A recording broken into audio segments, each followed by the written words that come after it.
जो शख्स आप स्क्रीन पर देख रहे हो उसकी पहचान इसीलिए छिपाई गई क्योंकि ये शख्स एक ऐसे क्राइम का आई विटनेस है जो अगर दुनिया के सामने आ गया तो ये one of the most unbelievable crime story में शामिल हो जाएगा।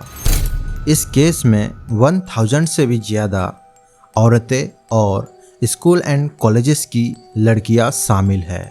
इन्हें ज़बरदस्ती ले जाया गया और इनके साथ इनह्यूमन बिहेवियर किया गया।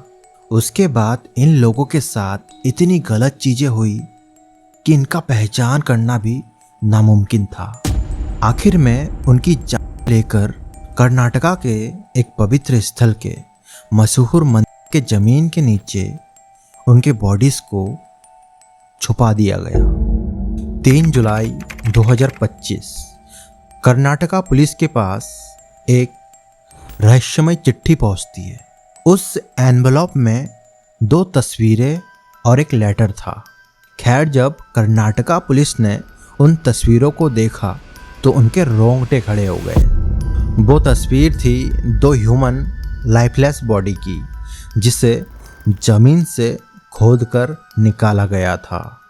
ये तो कुछ नहीं था उस लेटर के सामने, जिसमें जो लिखा था ना, वो जानकर आपके पैरों तले ज़मीन खिसक जाएगी। क्योंकि इस लेटर में उन तमाम क्राइम्स के डिटेल्स है जिसे हम आगे इस वीडियो में शेयर करने वाले हैं। एंड यू नो व्हाट, इस केस का मोस्ट शॉकिंग फैक्ट क्या है?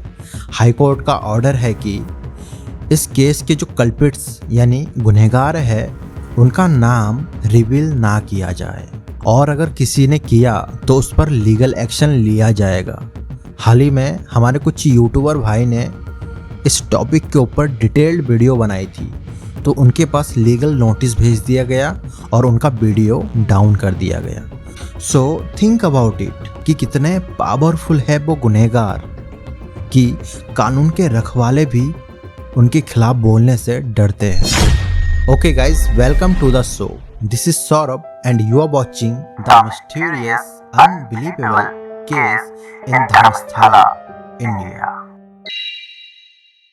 कहानी की शुरुआत होती है धर्मस्थला के एक फेमस मंदिर से, जहां पर एक लड़का साफ सफाई के काम के लिए आया था। उसका नाम कॉन्फिडेंशियल रखा गया फॉर सम प्राइवेसी रीजंस, लेकिन समझने के लिए हम उसे राजू कहेंगे। दिसंबर 1955 राजू की उम्र महज 12 साल था। तभी से वो अपने भाई के साथ उस मंदिर में काम करने लगा था। उसका मेन काम था नेत्रावती नदी और उसके आसपास के इलाके की साफ सफाई करना, जिसके बदले में उसे 25 रुपये मिलते थे और रहने के लिए एक छोटा सा घर भी दिया गया था। राजू बहुत ही ज़्यादा खुश था, लेकिन उसे क्या पता था कि ये खुशी बहुत जल्द एक डरावनी हकीकत में बदलने वाली है। साल 2012 एक दिन उसका मालिक यानी उस पूरे एरिया का जमींदार उसको कॉल करके बुलाता है। राजू बिना देरी किए अपने मालिक के पास तुरंत पहुंचता है, लेकिन वहां जाके उसने जो सीन देखा ना, यकीन मानिए राजू की रूह कांप गई। वहां एक ब्लैक कलर की एसयूवी, उसका मालिक और 2 पुलिस ऑफिसर खड़े थे। फिर जैसे ही राजू की नज़र ज़मीन पर पड़ती है तो उसके होश उड़ जाते हैं। वहाँ एक लड़की की बॉडी पड़ी थी जिसके बदन पर कोई भी कपड़ा नहीं था। वहाँ जख्मी और बेहाल, उसके साथ कई लोगों ने रहमी की सारी हदें पार कर दी है। लड़की का सामान इधर उधर बिखरा हुआ था और उसके शरीर पे कई सारे घाव थे एंड उसके साथ इनह्यूमन बिहेवियर करके उसे ख़त्म कर दिया गया। ये सब देख के राजू घबरा जाता है। तभी उसके मालिक का कोल्ड टोन में हुक्म आता है कि इस लाश का कोई नहीं है, तुरंत इसे ज़मीन में दबा दो, कोई भी सबूत बचने नहीं चाहिए और उसका जो सामान है उसको ठिकाने पे लगा दो। और हाँ, ध्यान रहे, किसी को भी इस बारे में पता नहीं चलना चाहिए। नाउ मेरी और आपकी तरह राजू के मन में भी कई सवाल आने लगे कि पुलिस वहां थी तो एफआईआर क्यों नहीं, क्यों उस को हॉस्पिटल नहीं लेके जाया गया, एंड सबूत मिटाने की इतनी ज्यादा जल्दी क्यों है। वो सोच में पड़ गया था। तभी उसके मालिक ने गुस्से से देखा, जिसने उसके सारे सवालों को दबा दिया। डर के मारे राजू कुछ नहीं कहता और फिर जमीन खोदकर उस बॉडी को ठिकाने लगा देता है। उस दिन के बाद उसकी जिंदगी पूरी तरह बदल चुकी थी। कुछ दिनों बाद उसका मालिक राजू को फिर से बुलाता है, सेम काम, लेकिन इस बार मामला कुछ ज्यादा ही हॉरिफाइंग था। नेत्रावती नदी के किनारे 20 साल के एक लड़की की लाइफलेस बॉडी मिली थी। उसका जो बॉडी था वो अखबार से ढका हुआ था। उसका कंडीशन पहले वाले लड़की से भी खराब था। उसकी हालात देखकर ऐसा लग रहा था कि उसके साथ जानवरों से भी बदतर व्यवहार किया गया है। इतना भयानक कि जिसे शब्दों में बयान कर पाना भी मुश्किल है। और इस बार तो राजू के साथ वही पुलिस वाले भी मदद कर रहे थे। लाइफलेस बॉडी को जमीन में दबाकर फिर से सारे सबूतों को मिटा दिया गया था। और ये सिर्फ शुरुआत थी। खैर, आगे बढ़ने से पहले प्लीज चैनल को सब्सक्राइब कर लीजिए। इन सब चीजों को देखकर फिर से राजू के मन में सवालों का कई तूफान उठने लगा। पुलिस का काम होता है जस्टिस दिलाना, लेकिन ये पुलिस वाले इस क्राइम को छिपाने की कोशिश क्यों कर रहे हैं। फिर उसने सोचा कि मैं खुद पुलिस स्टेशन जाकर कंप्लेन कर आता हूँ। बट सडनली उसके दिमाग में एक बात याद आती है कि उसके मालिक के घर तो बड़े बड़े पुलिस ऑफिसर चाय पीने आते हैं। इट मीन्स बहुत गहरी दोस्ती है मालिक का पुलिस वालों के साथ। और अगर राजू कुछ कहता ना तो अगला नंबर उसी का ही होता। और इसी डर की वजह से राजू चुप रहता है और ये हॉरिफाइंग सिलसिला यूं ही चलता रहता है। राजू को अब साफ साफ समझ आ चुका था कि उसका मालिक एक इंसानी रूप में जिंदा है। वो मासूम लड़कियों और औरतों को यूज़ करता है अपने भूख को मिटाने के लिए, और फिर उन्हें बेरहमी से ख़त्म करके राजू से ही मिट्टी के अंदर दबा दिया जाता है। राजू के अंदर शिकायत करने की कहीं ना कहीं चिंगारी थी, लेकिन अपने मालिक के डर के आगे वो चिंगारी हर बार बुझ जाती थी। फिर एक दिन वही सब कुछ दोबारा रिपीट होता है, लेकिन इस बार लाइफलेस बॉडी किसी और की नहीं बल्कि उसके ही रिलेटिव में एक लड़की की थी। जब राजू ने उस मासूम सी बच्ची को इस हालात में देखा तो उसका कलेजा फट गया और उसके आंखों से आंसू बहने लगे। और इस पेन से उसे रियलाइज हुआ कि आज तक उसने जितने भी लाइफलेस बॉडी को ठिकाने लगाया है उनके परिवार की हालत क्या होगी। खैर, इस बार राजू चुप नहीं रहता और उसके मालिक के खिलाफ आवाज उठाता है, लेकिन उसके मालिक के थ्रू राजू को पाकर धमकी दी जाती है कि अगर दोबारा मेरे किसी भी काम के खिलाफ आवाज उठाया ना तो तुझे भी इस मिट्टी के नीचे दफन कर दूंगा और तेरे फैमिली का वो हाल करूंगा जो तू सोच भी नहीं सकता। ये सब सुनकर राजू का जो पूरा शरीर था वो कांप रहा था। खैर, राजू ने 19 सालों तक इन दरिंदों के गुनाहों को छुपाता रहा, लेकिन अब सारी हदें पार हो चुकी थी और अब वो इस दलदल से बाहर निकलना चाहता था। एक दिन रात के अंधेरे में वहाँ अपने फैमिली को साथ लेकर वहाँ से किसी दूसरे स्टेट में भाग जाता है और अपनी पहचान छिपाकर वहाँ चुपचाप रहने लगता है।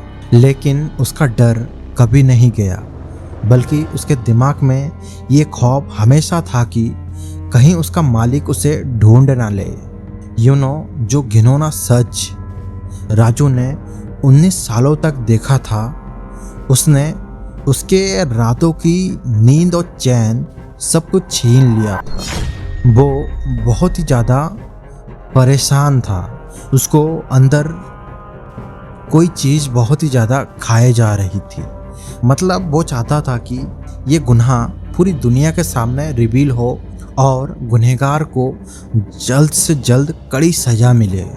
खैर, राजू को ये पता था कि एक ना एक दिन उसका मालिक उसे ढूंढ लेगा और खत्म कर देगा, क्योंकि राजू ही एकमात्र आई विटनेस था जिसे उसके मालिक के गुनाह और कई सीक्रेट्स के बारे में पूरी जानकारी थी।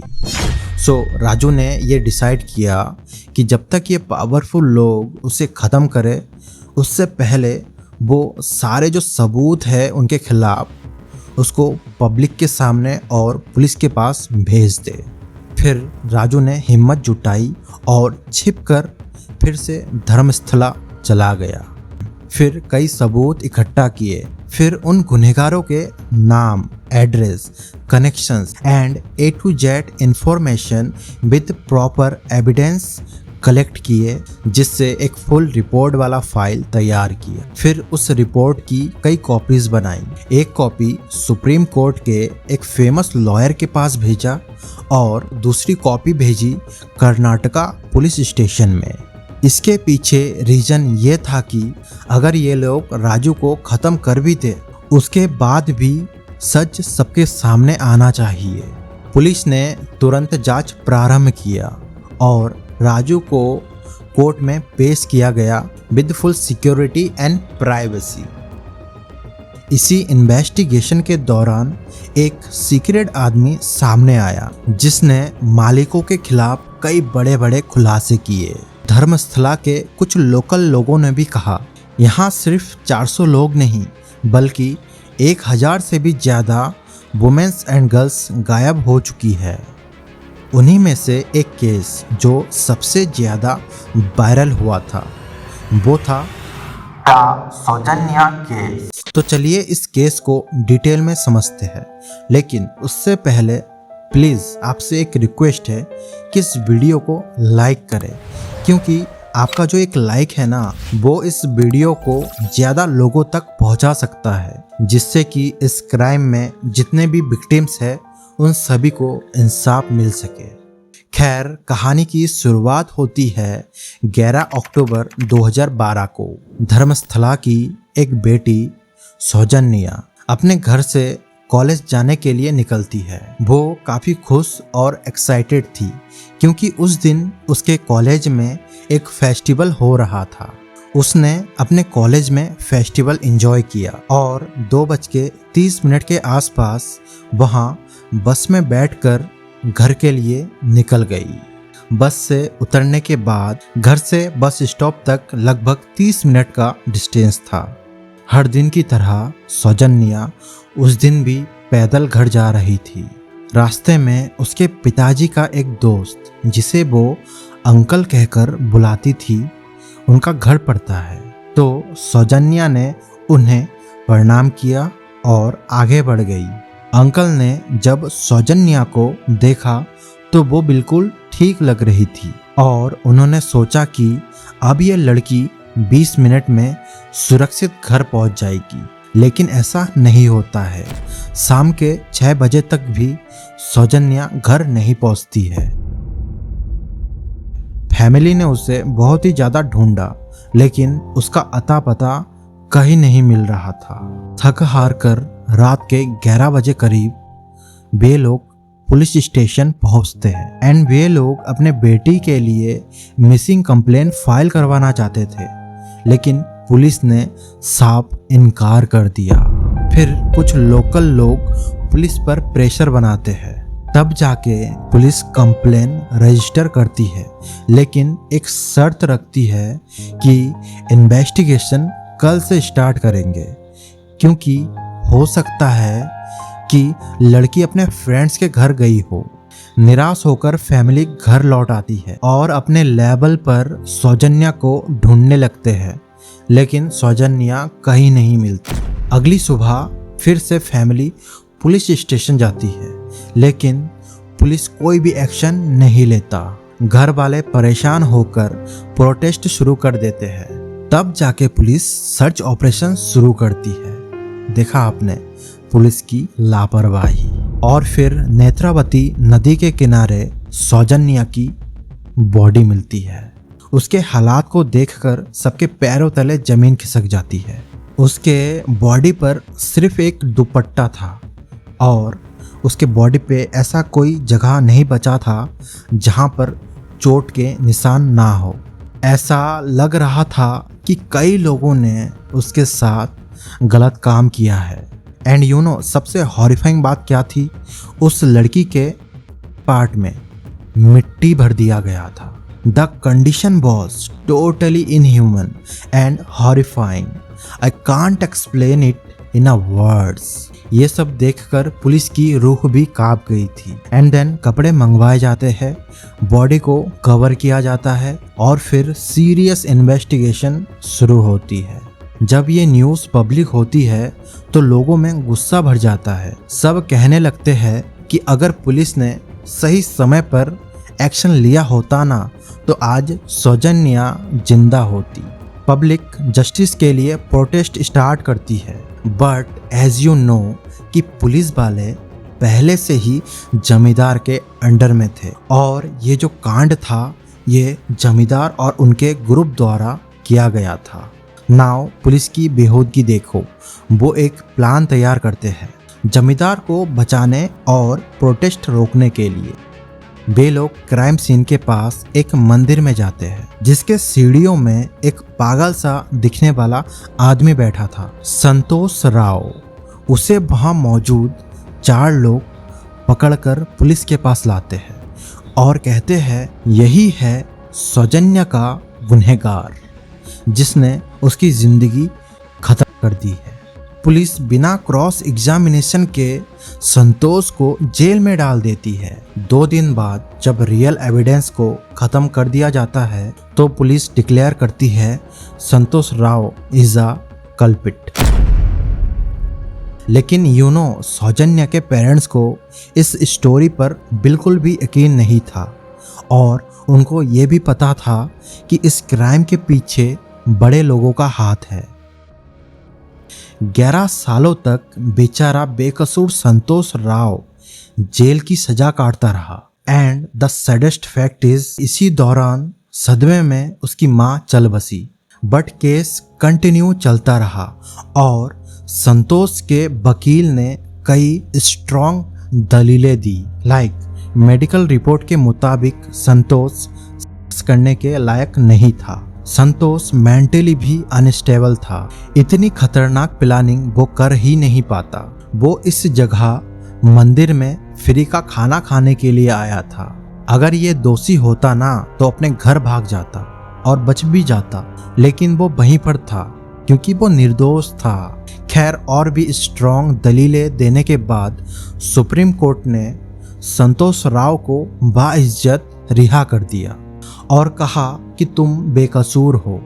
उसके बाद सुप्रीम कोर्ट ने एक और ऑर्डर पास किया जिसमें उन्होंने कहा कि इस केस में जितने भी सस्पेक्टेड गुनहगार हैं उनका नाम पब्लिक में रिवील ना किया जाए। अगर किसी ने उनके खिलाफ बातचीत किया तो उन पर कानूनी कार्रवाई किया जाएगा।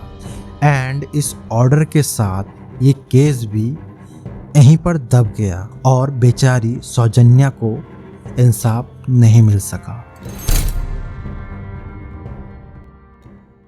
खैर, मेरे हिसाब से जब राजू के पास इतने स्ट्रॉन्ग एविडेंस है जमींदार के खिलाफ, तो कोर्ट को इस मैटर को सीरियसली लेना चाहिए एंड तुरंत ही हाई लेवल इन्वेस्टिगेशन स्टार्ट कर देनी चाहिए, क्योंकि अगर सच में प्रॉपर इंक्वायरी होती है तो ऐसे ऐसे सच सामने आएंगे जो सच में अभी तक किसी ने सोची भी ना होगी।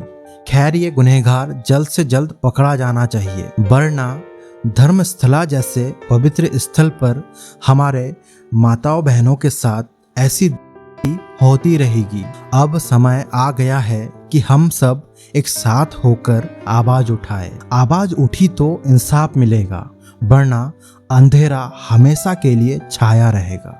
Thank you.